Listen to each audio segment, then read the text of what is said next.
Hello everyone. I hope all of you are fine. So today we will discuss about the city new urban town that is Madras.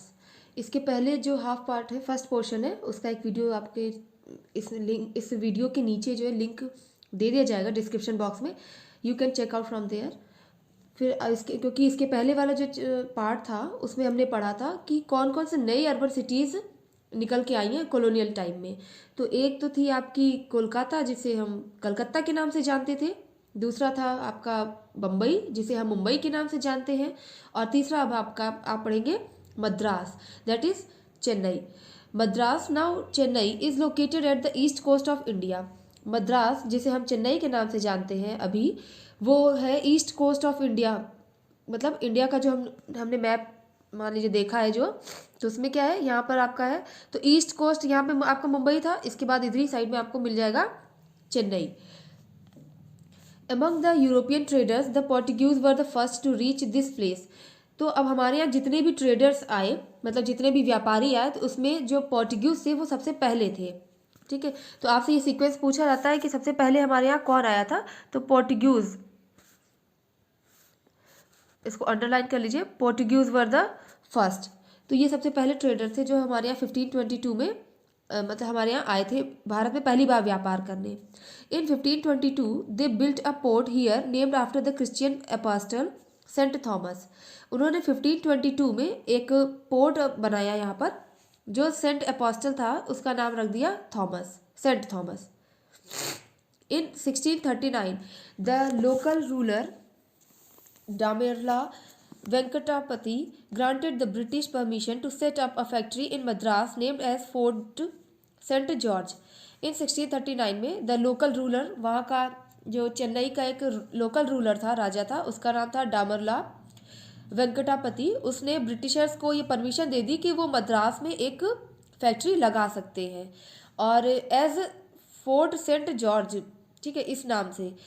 Soon it became an important trading centre. और जल्द ही ये जो जगह थी जो Saint fort George थी ये वहाँ का ट्रेडिंग सेंटर बन गई, इम्पॉर्टेंट ट्रेडिंग सेंटर बन गई.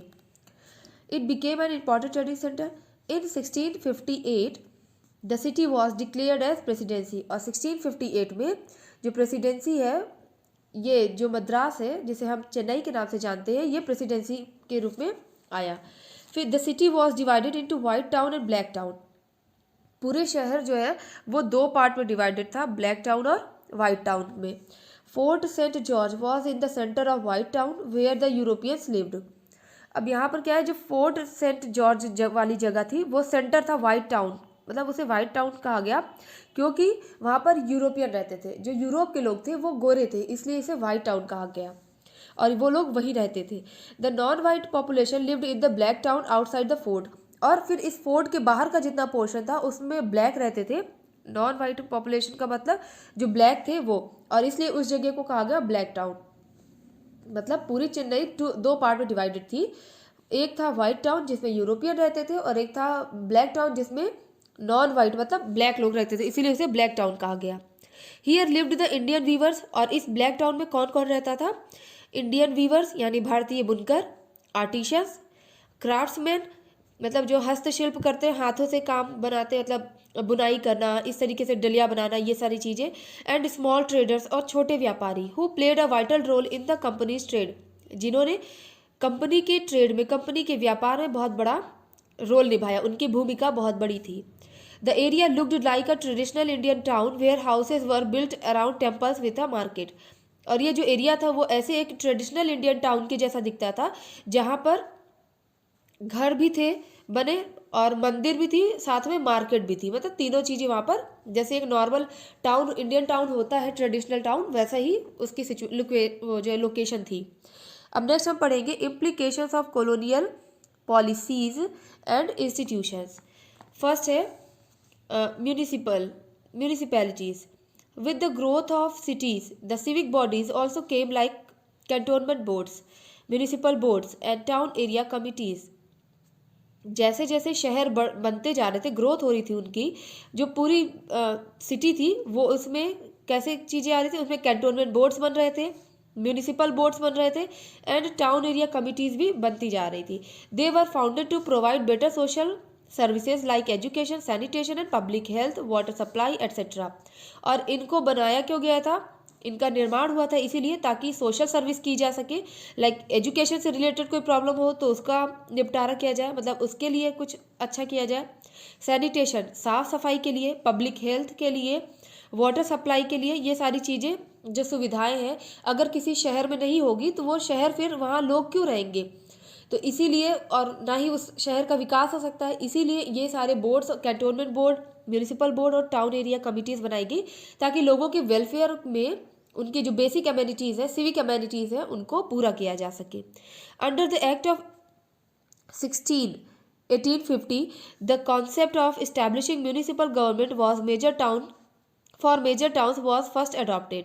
फिर under the act of 16 of 1850 का जो एक्ट 16 है, मतलब उसमें ये कॉन्सेप्ट को इस्टेब्लिश किया गया कि हर एक जो मेजर टाउन है यानी जो बड़ा सा कस्बा है उसमें एक म्यूनिसिपल गवर्नमेंट होनी चाहिए।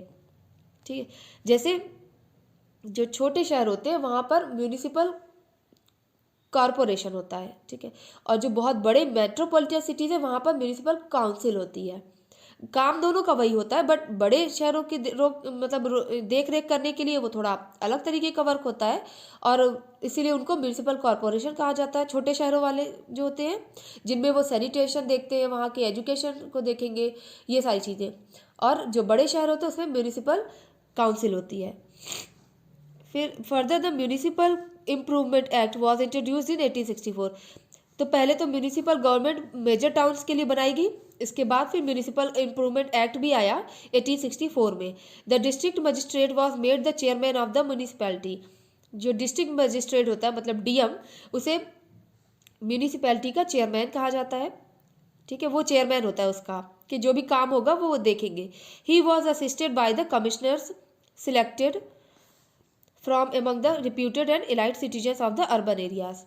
और जो ये डीएम होते हैं म्यूनिसिपैलिटी के चेयरमैन कहे जाते हैं, उनको जो कमिश्नर हैं वो असिस्ट करते हैं, मतलब हेल्प करते हैं उनकी। और ये कमिश्नर जो बनते हैं वो कौन होते हैं, वो जो सोसाइटी में रिप्यूटेड यानी इज्जतदार लोग हैं और जो अच्छे घर के लोग हैं उन्हीं में से चुन के वो कमिश्नर बनाए जाते हैं। मतलब जब कई सारे अच्छे घर के लोग होते हैं तो वो इलेक्शन होता है वहाँ और उन्हें कमिश्नर बनाया जाता है। फिर वो कमिश्नर हेल्प करते हैं डीएम को, जिसे चेयरमैन ऑफ म्यूनिसिपैलिटी कहा जाता है। फिर इसके बाद further improvements were made during the time of Lord Ripon. फिर जो लॉर्ड रिपन थे उनके टाइम पर बहुत सारे चेंजेस किए गए, इम्प्रूवमेंट हुए, सुधार हुए। फिर लॉर्ड रिपन ने क्या कहा, he decided that government would have the overall control and supervision of all municipalities while the actual administration would rest with the elected representative of people। तो लॉर्ड रिपन के time में बहुत सारे improvement हुए, बहुत सारे सुधार हुए। फिर ही डिसाइडेड, उन्होंने डिसाइड किया कि government would have the overall control, government के पास पूरा कंट्रोल होगा, मतलब कौन सी व्यवस्था, कौन सा मैनेजमेंट, कैसे अरेंजमेंट करना है, ये सब गवर्नमेंट के पास कंट्रोल होगा। एंड सुपरविजन, और देखरेख भी, ऑफ ऑल म्यूनिसिपैलिटीज़, सारी म्यूनिसिपैलिटीज़ के जो सुपरविजन है और ये कंट्रोल है ये गवर्नमेंट के पास होगा। लेकिन while the actual administration would rest with the elected representative of people, लेकिन जो एक्चुअल एडमिनिस्ट्रेशन है वो लोगों के पास होगा जो चुन कर आए हैं। मतलब कि काम तो सभी वो करेंगे लेकिन जो लोगों के पास है कि कैसे क्या करना है, मतलब लोगों की क्या प्रॉब्लम्स हैं उनको देखना है, कैसे उस पर क्या काम करना है, ये सारी चीज़ें वो करेंगे जो लोगों के बीच से चुन के आए हैं। दैट मीन कि वो जो कमिश्नर बने हुए हैं वो देखेंगे। और ये बात सही भी है क्योंकि कमिश्नर, देखिए पूरी मेन सरकार तो आके देखेगी नहीं ना लोगों के बीच में, तो क्या है यहाँ पर कमिश्नर को ही देखना पड़ेगा क्योंकि वो लोगों के बीच का ही है। हम अपने लिए रिप्रेजेंटेटिव इसीलिए इलेक्ट करते हैं क्योंकि वो हमारे बीच का व्यक्ति है, तो वो हमारी प्रॉब्लम्स को सुनेगा, समझेगा। तो इसीलिए लॉर्ड रिपन ने क्या किया कि जो रिप्रेजेंटेटिव्स ऑफ पीपल हैं वो एडमिनिस्ट्रेट करेंगे इस पूरे म्यूनिसिपैलिटी को, लेकिन जो गवर्नमेंट है वो उनको सुपरवाइज करेगी कि हाँ आपको ऐसे इतने पैसे दिए जाएंगे। जैसे अभी हमारे यहाँ क्या होता है कि हमारा जो हमने इलेक्ट किया है, मान लीजिए हमने यूपी के सीएम को इलेक्ट किया है, ठीक है, तो क्या है वो हैं तो हमारे रिप्रेजेंटेटिव, लेकिन उनके ऊपर, और वो काम भी हमारे लिए ही करेंगे, लेकिन उनके ऊपर सुपरविजन के लिए किसको रखा गया है, हमारी जो सेंट्रल गवर्नमेंट है वो सुपरवाइज करती है ना कि हम इतना पैसा देते हैं, अब आप इन चीज़ों को इतनी जगह पे ऐसे ऐसे यूज़ करेंगे। तो सुपरविज़न और कंट्रोल तो हमारी सेंट्रल गवर्नमेंट का है, लेकिन हमारा हमारा रिप्रेजेंटेटिव कौन है हमारे स्टेट का, तो वो है हमारे CM। दस the chairman was not a, तो चेयरमैन मतलब जिसको मेयर कहा जा रहा है, तो चेयरमैन या फिर मेयर जो है is not a government official. तो इसका मतलब है जो चेयरमैन है या फिर मेयर है वो गवर्नमेंट ऑफिशियल नहीं है, वो सरकार का आदमी नहीं है, वो हमारे ही बीच से कोई व्यक्ति है जो काम करता है। दस Lord Ripon is credited with the introduction of the system of the local self government in municipalities. और इसलिए लॉर्ड रिपन को ये श्रेय दिया जाता है, क्रेडिट दिया जाता है कि उसने लोकल सेल्फ गवर्नमेंट म्यूनिसिपैलिटी में लोकल सेल्फ गवर्नमेंट का जो है वो इंट्रोड्यूस कराया। मतलब ये भी एक तरीका होता है राज्य करने का, किसी म्यूनिसिपैलिटी को या किसी ऑर्गेनाइजेशन को रन कराने का। Next heading is public work and planning. अब सिटी में दूसरी चीज़ें क्या होती हैं, public work and planning. The first public work department was established under the governor general Lord Dalhousie.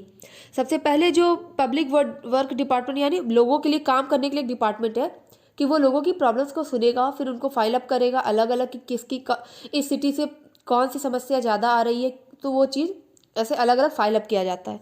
तो ये पब्लिक वर्क डिपार्टमेंट बनाया जाता है इसीलिए, तो ये बना था जनरल गवर्नर लॉर्ड डलहौजी के कार्यकाल में।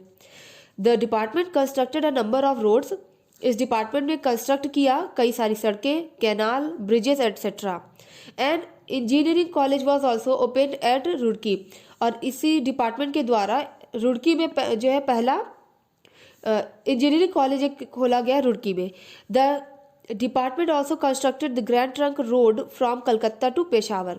और फिर उसने ग्रैंड ट्रंक रोड जो कि कलकत्ता से पेशावर जाती है, सबसे बड़ी रोड को इसने बनाया था। ये पब्लिक वर्क डिपार्टमेंट ने बनाया था, लॉर्ड डलहौजी के टाइम का है ये।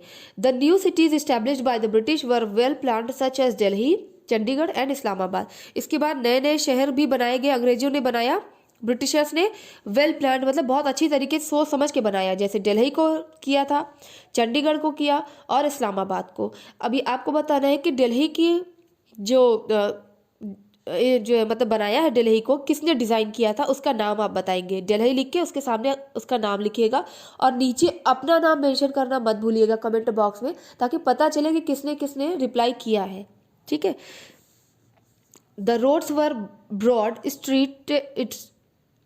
Streets had plants on both sides. मतलब सड़कें जो है वो चौड़ी बनाई गई, स्ट्रीट्स भी बनाई गई ताकि दोनों साइड में आप मतलब सड़कों के सब तरफ पेड़ भी लगाए गए।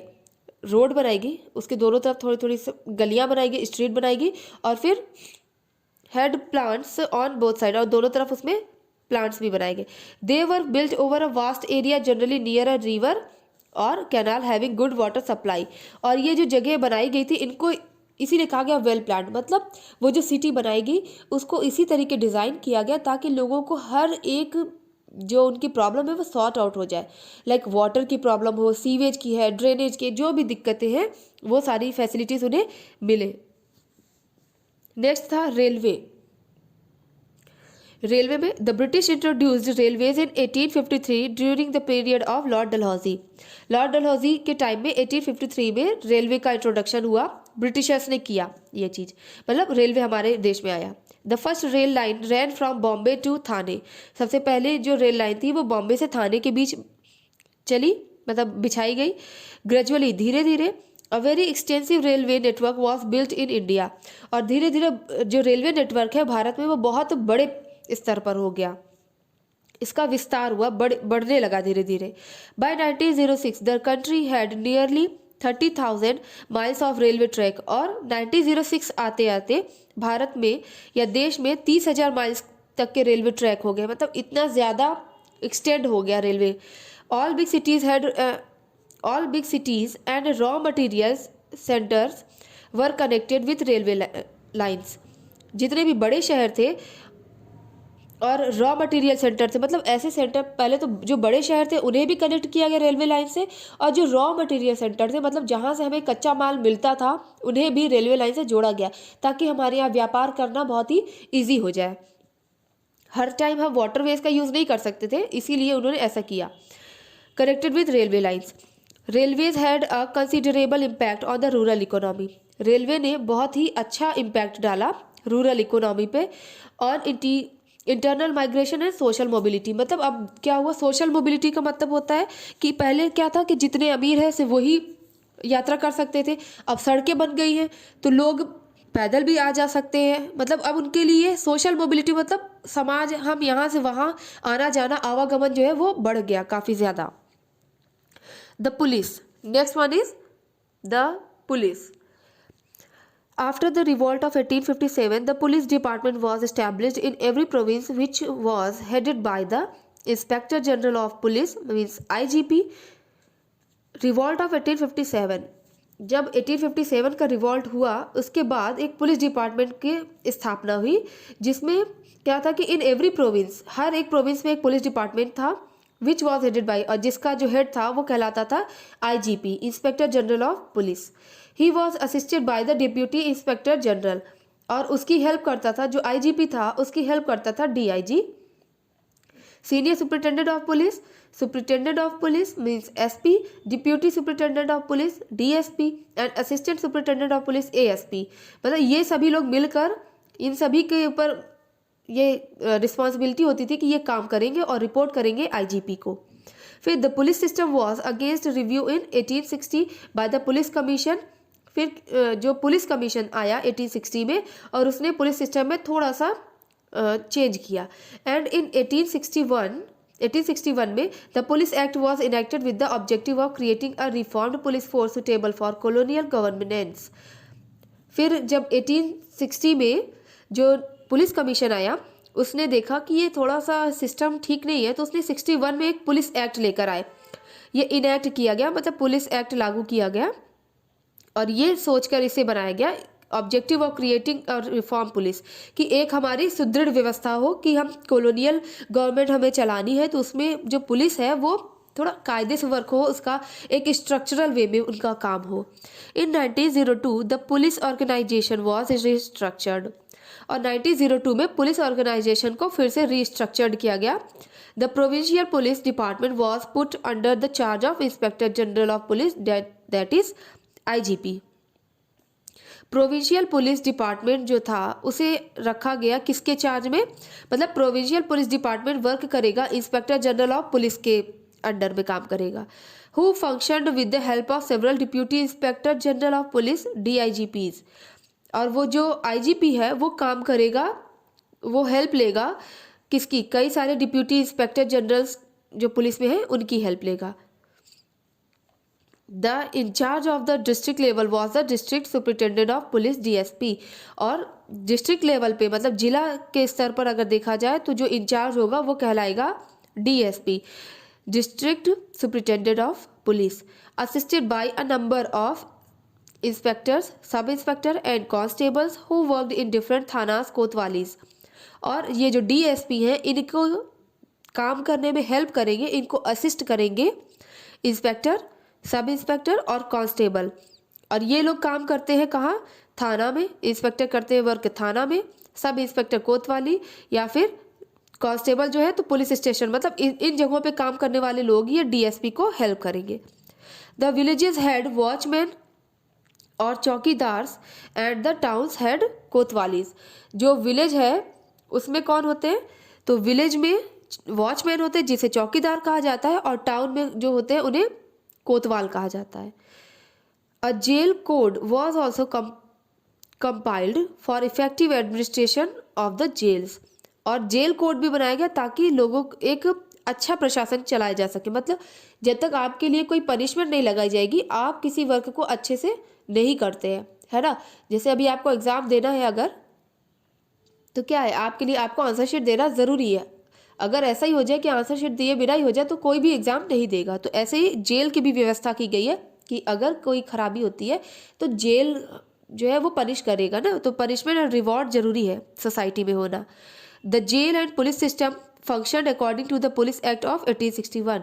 जेल और जो पुलिस सिस्टम है ये काम करते हैं पुलिस एक्ट 1861 के अकॉर्डिंग, मतलब कि किस स्थिति में हम क्या काम करेंगे, हर एक रूल बुक होती है। तो ऐसे ही जो पुलिस एक्ट है ये बनाया गया 1861 का, जिसमें पुलिस और जेल दोनों अपने हिसाब से काम करेंगे उसी के अकॉर्डिंग।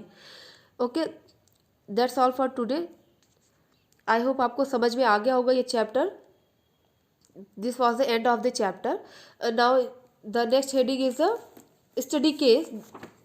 उसको आप लोग खुद से पढ़ेंगे और फिर एक क्वेश्चन मैंने पूछा था वीडियो में, उसे भी बताएंगे कि दिल्ली को किसने डिज़ाइन किया था। Who was the British architecture who designed the Delhi. Thank you for watching this video. Don't forget to like and share. Thank you.